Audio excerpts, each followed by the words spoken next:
ஆண்டவராகிய இயேசு கிறிஸ்துவின் நாமத்திற்கு மகிமை உண்டாவதாக. இந்த நல்ல நாளிலே உங்கள் யாவரையும் நான் வாழ்த்துகிறேன். இந்த நாளின் தியானத்திற்கு என்று தெரிந்து கொள்ளப்பட்ட வேத பகுதி சங்கீதம் 77 சங்கீதம் 13 வசனம். சாம் 77 verse 13. தேவனே, உமது வழி பரிசுத்த ஸ்தலத்தில் உள்ளது. நம்முடைய தேவனைப் போல பெரிய தேவன் யார்? ஆமென். பிரியமானவர்களே, நான் வாசிக்க கேட்டதான இந்த வார்த்தைகளிலே சங்கீதக்காரனாகிய ஆசாப் இந்த சங்கீதத்தை எழுதுகிறார். எழுதும்போது சொல்றாரு, தேவனே, உமது வழி பரிசுத்த ஸ்தலத்தில் உள்ளது. Your way, O God, is in the sanctuary.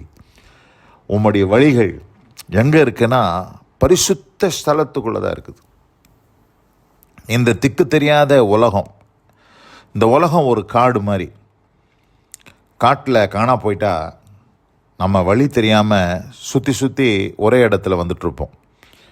நிறைய பேர் காடுகளில் வனாந்தரங்களில் போய் மாட்டிக்கொண்டு வெளியே வர முடியாமல் எத்தனையோ பேர் உள்ளேயே செத்து போயிருக்காங்க. அப்படிப்பட்ட பயங்கரமான காடுகள்லாம் இருக்குது. அதுபோல் இந்த உலகமும் ஒரு காட்டுக்கு ஒப்பனையானது தான். ஆனால் இந்த உலகத்தில் கர்த்தருடைய பிள்ளைகள் அநேக நேரத்தில் வழி தெரியாமல், பாதை தெரியாமல், எந்த பக்கம் போகிறதுன்னு கைடன்ஸ் இல்லாமல் நிறைய பேர் தவறான பாதையில் போய் கொண்டு இருக்கிறார்கள். ஆனால் இந்த இடத்துல சங்கீதக்காரன் சொல்லுகிறாரு, தேவனே, உமது வழி பரிசுத்த ஸ்தலத்தில் உள்ளது. Your way, O God, is in the sanctuary. பரிசுத்த ஸ்தலத்துக்குள்ளே வந்தால் எல்லாவற்றுக்குமான வழியை அங்கே காணலாம் என்பதை இந்த சங்கீதக்காரன் சொல்லுகிறார். இந்த சங்கீதக்காரன் ஒரு வேதனையில், ஒரு மன அழுத்தத்தில், ஒரு கஷ்டமான சூழ்நிலைக்குள்ளே தான் இந்த சங்கீதத்தை எழுதுகிறார். எழுதும் போது சொல்கிறாரு, 7ஆம் வசனத்தை வாசிக்கிறேன். ஆண்டவர் நித்திய காலமாய் தள்ளி விடுவாரோ, இனி ஒருபோதும் தயை செய்திருப்பாரோ. இங்கே நிறைய கேள்விகளை கேட்குறார்.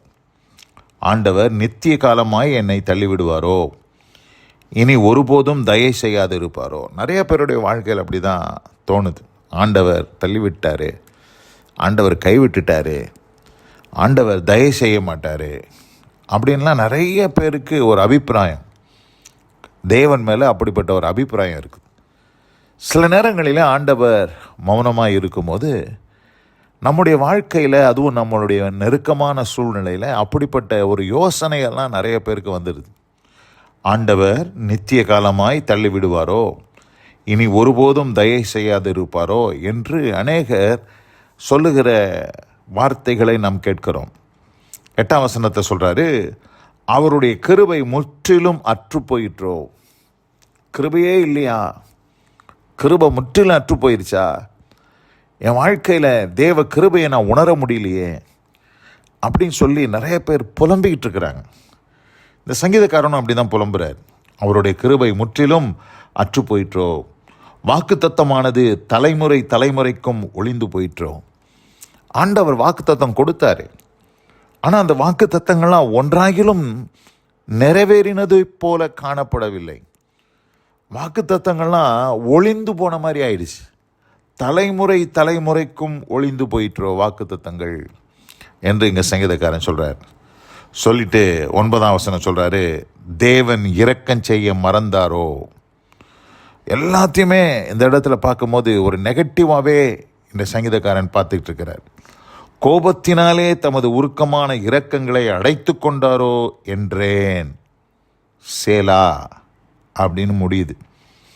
இது எல்லாத்தையும் நான் சொன்னேன், இது எல்லாத்தையும் ஆண்டவர் என்னை கைவிட்டாரோ, மறந்தாரோ, அவர் கிருபை முற்றிலும் அற்று போயிற்றோ, வாக்குத்தத்தங்கள் ஒளிந்து போயிற்றோ, இரக்கம் செய்ய மறந்தாரோ, கோபத்தினால் உருக்கமான இரக்கங்களை அடைத்து கொண்டாரோ என்றேன் என்று சொல்லிட்டு அங்கே ஃபுல் ஸ்டாப் வைக்கிறாரு. வச்சுட்டு 10ஆம் வசனத்தில் சொல்கிறாரு, அப்பொழுது நான், இது என் பலவீனம் என்று சொல்கிறார். 10ஆம் வசனம் இங்கிலீஷில் வாசிக்கிறேன். And I said, this is my anguish, but I will remember the years of the right hand of the Most High. அப்போ சொல்கிறாரு, இது என்னுடைய பலவீனம், இது என்னுடைய வேதனையில் நான் சொன்ன வார்த்தைகள். இது என்னுடைய கஷ்ட நேரத்தில் நான் புலம்பின புலம்பல்கள். இதை நான் சொன்னது ஒன்றுமே உண்மை இல்லை. அப்படிலாம் ஆண்டவர் என்னை கைவிட மாட்டார், அப்படிலாம் ஆண்டவர் என்னை விட்டு விலக மாட்டார் அப்படின்றத இங்கே ரொம்ப தெளிவாக சொல்கிறார். சொல்லிட்டு என்ன சொல்கிறாரு? கர்த்தருடைய செயல்களை நினைவு கூறுவேன், உம்முடைய பூர்வ காலத்து அதிசயங்களை நினைவு கூறுவேன். அப்போ நம்ம அநேக நேரத்தில் நம்ம பண்ணுற தப்பு என்னென்னா, நம்முடைய வாழ்க்கையில் ஃபெய்த் ரொம்ப டவுனாக இருக்கும் போது, நம்மளுடைய வாழ்க்கையில் எல்லாமே ஒரு எண்டுக்கு வந்துருச்சு அப்படின்ற மாதிரி ஒரு சூழ்நிலை உண்டாகும் போது நம்ம என்ன செய்யணும்? அவருடைய வலது கரத்தில் உள்ள வருஷங்களை நினைவு கூர்ந்து கர்த்தருடைய செயல்களை நினைவு கூறணும், உம்முடைய பூர்வ காலத்து அதிசயங்களை நினைவு கூறணும். நம்ம அதை நம்மளுடைய ஞாபகத்துக்கு கொண்டு வரணும். ஆண்டவர் என்னெல்லாம் செஞ்சார், நம்ம இதே மாதிரி ஒரு சிச்சுவேஷனில் இதற்கு முன்னாடி இருந்தபோது ஆண்டவர் எப்படி நம்மளை காத்தார், எப்படி நம்மளை தப்பு வைத்தார், எப்படி நம்மளை விடுதலையாக்கினார், எப்படி அழகாக நடத்தினார் அப்படின்றத நம்ம இன்னைக்கு நீங்கள் போய் கொண்டிருக்கிற ஒரு கஷ்டமான சூழ்நிலையில் அன்றைக்கு ஆண்டவர் செய்த அதிசயங்களை நினைவு கூறணும்.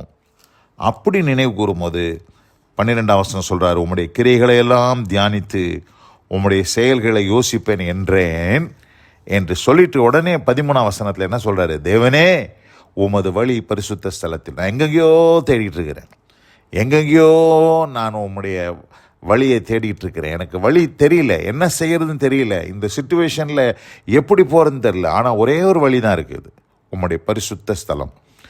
அந்த பரிசுத்த ஸ்தலம் என்பது வேறு ஒன்றுமே இல்லை, அந்த மோஸ்ட் ஹோலி பிளேஸ்க்குள்ளே நம்ம போய் அந்த இடத்துல கிருபாசனம் இருக்குது. அந்த இடத்துல மகா பரிசுத்த ஸ்தலத்துக்குள்ளே என்ன இருக்குதுன்னா கிருபாசனம் வைக்கப்பட்டிருக்குது. அந்த கிருபாசன தண்டையில் தைரியமாய் வந்து நம்ம ஆண்டவருடைய சமூகத்தில் அங்கே நம்ம தேடும் போது, அந்த இடத்துல நம்ம ஆண்டவர்கிட்ட சொல்லும்போது, ஆண்டவர் பாருங்கள், அந்த ஜெப நேரத்தில் ஆண்டவர் உங்களுக்கு வழியை திறப்பார் என்பதிலே எந்த சந்தேகமும் இல்லை. தர்மியான இந்த நல்ல நாளில் கூட அருமையான சகோதரனே சகோதரியே, உங்கள் வாழ்க்கையில் கூட இந்த சங்கீதக்காரனை போல ஒருவேளை நீங்கள் புலம்பிக் கொண்டு இருக்கலாம். ஆனால் நீங்கள் சொல்ல வேண்டிய காரியம், அது என் பலவீனம், நான் ஏதோ என்னுடைய பலவீனத்தில் அப்படி சொல்லிட்டேன், ஆனாலும் அவருடைய அதிசயங்களெல்லாம் நினைவு கூறுவேன்னு சொல்லி நினைவு கூறுங்க. ஆண்டவர் செய்தவைகளெல்லாம் நினைவு கூறுங்க. உங்களை எப்படியெல்லாம் காப்பாற்றினார் என்பதை நினைவு கூறுங்க. நினைவு கூர்ந்துட்டு நீங்கள் செய்ய வேண்டியது என்ன? பரிசுத்த ஸ்தலத்துக்குள்ளே வாங்க. அந்த பரிசுத்த ஸ்தலத்துக்குள்ளே ஆண்டவர் உங்களுக்கு ஒரு வழியை வச்சிருக்கிறார். அந்த வழி ஒரு புது வழி, இதுவரையிலும் நீங்கள் கண்டிராத ஒரு வழியை ஆண்டவர் உங்களுக்காக வைத்திருக்கிறார். இந்த வசனம் கேட்ட பிள்ளைகள் ஒவ்வொருவருக்கும் ஆண்டவர் ஒரு புது வழியை இன்றைக்கு திறந்தருளி தேவன் உங்களை ஆசீர்வதித்து காப்பாராக. God bless you all. Amen, amen. நாம் ஜெபிப்போம். எங்கள் அதிகமாய் நேசிக்கிறதா எங்கள் அன்பின் பரலோக பிதாவே, தேவனே உமது வழி பரிசுத்த ஸ்தலத்தில் உள்ளது. நம்முடைய தேவனைப் போல பெரிய தேவன் யார் என்ற வார்த்தையின்படியாய் ஆண்டவரே, எங்கள் தேவனைப் போல வேறொரு தேவன் இல்லை. ஆண்டவரே, இந்த நாளில் கூட வசனம் கேட்ட பிள்ளைகள் ஒவ்வொருவரும் உம்முடைய பரிசுத்த ஸ்தலத்துக்குள்ளே வந்து வழியை தேடி அந்த வழியை கண்டுபிடித்து கொள்ள கர்த்தர் கிருபை செய்யும். நானே வழியும் சத்தியமும் ஜீவனுமாய் இருக்கிறேன் என்று இயேசு கிறிஸ்து சொன்ன வார்த்தையின்படி வழியாகிய இயேசு கிறிஸ்துவினில் வரும்போது அந்த பிள்ளைகளுடைய வாழ்க்கையில் வழி திறக்கும் என்பதில் எந்த சந்தேகம் இல்லை. இந்த அருமையான இந்த நல்ல நாளிலே வசனம் கேட்ட பிள்ளைகள் ஒவ்வொருவருக்கும் அப்படிப்பட்ட அனுபவத்தை தந்தருள்வீராக. இயேசு கிறிஸ்துவின் வல்ல நாமத்தில் பிதாவே, ஆமேன், ஆமேன்.